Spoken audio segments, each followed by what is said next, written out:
Hi everyone, today I will be showing you how I butcher my Polish culls. These are not a meat breed, but I do have culls and I want to put them to good use, not to be wasted. These ones are going to be feeding my family.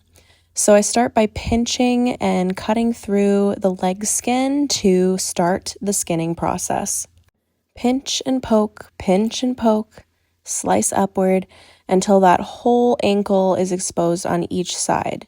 Then I can kind of tug down on it a bit and get that skin started. I find that this part coming up is harder on bucks than does with their male parts. I feel like their male parts are so stringy and strong down there. So sometimes this mid area where I'm trying to connect these two cuts can get a little bit finicky, as well as when I'm trying to remove the anus as well. But at this point, I'm just trying to connect these two cuts so I can begin the skinning process. I do sever in the stomach region, the lower stomach region, until they are connected.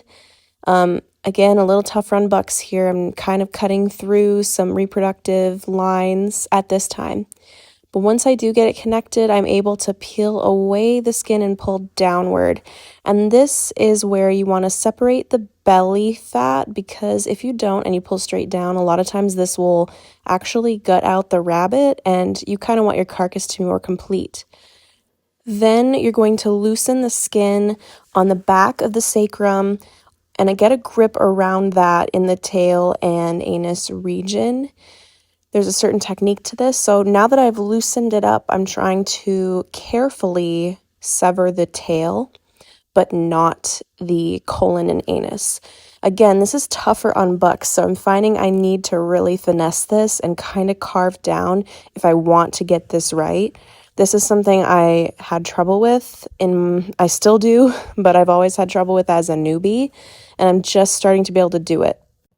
Perfect case scenario, you're able to pull the majority of the outer part of the colon out during this pull. And it's a combination of getting the right cuts done, but also the right kind of tension. And you can see here that it's coming free. So you can't pull too hard on this tissue, but if you pull slow and steady, you're able to get it. And there you go. I don't have to try and carve that out later. That's a tough one. Now that that is free, this rabbit's ready to be skinned.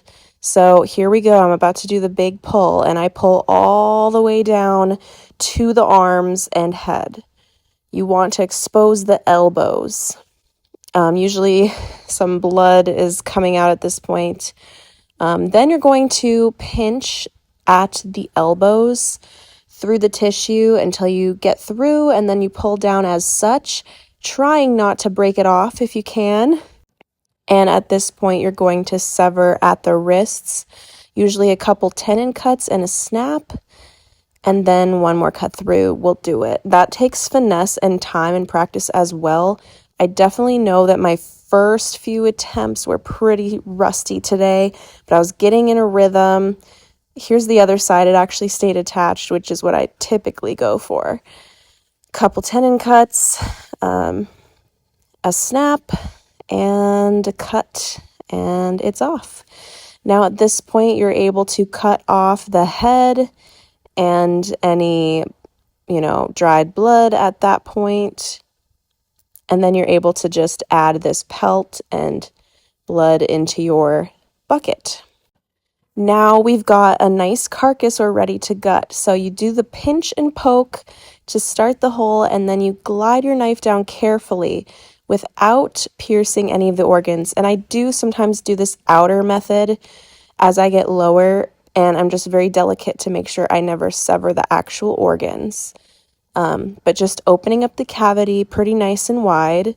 And again, this is a buck, so we're going to first be removing some male reproductive organs, the testes here, which, like I said, they're very firmly attached. But that's pretty much all we have going on there because we already removed the colon down there. I'm just going to carefully slice downward, making sure that there's no entrails left in the upper abdominal cavity there. And next I'm going to harvest the kidneys. Though they're kind of buried in fat here, You're able to kind of fish them out.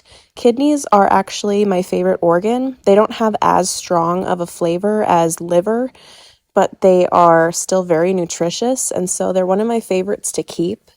I do save organs for their health purposes, but also to utilize as much of the animal as I can, and that makes my gutting process more time consuming by quite a bit. But it's worth it to me. There's a lot of health benefits too, so anyways, I got those out. I do tend to remove some of the excess fat, even though you probably shouldn't because rabbits are very lean already, and it's good to have some. At this point, I'm getting down and I'm trying to carefully remove the stomach and intestines from the liver so I can harvest the liver. I'm just kind of cutting at any ligaments that are attaching the stomach to the liver and hoping that that will fall down in just a bit here. Oh, such a bad angle. Underneath the liver, you'll find the diaphragm, and then the lungs, and then the heart, and then the esophagus. Knowing your anatomy is helpful here. You want to be able to recognize these organs as you're going through them if you're going to be saving any. But I just got the stomach detached, and here's one more snip or two, and the rest of the organs will fall. Sorry, this angle's kind of terrible, but here is the liver, and as you can see on the liver, there's a little sac. It's a bile sac. You want to carefully pinch above that sac because that tissue between there is very strong and resilient. You peel it off just like that. You do not want that to break. If it does, whatever it touches should just be thrown away. That stuff is toxic. So now I just got through the diaphragm, and now I'm just taking a big handful of lung and pulling it out. I'm trying to pull the esophagus out at this point, but I'm not very good at that one either. That one's not as concerning to me though because it doesn't have feces or urine in it. So, sometimes that'll just get boiled or once I part the rabbit out. And here I have the heart. The heart sits in a sac, so I like to remove that sac. Oop, almost dropped it.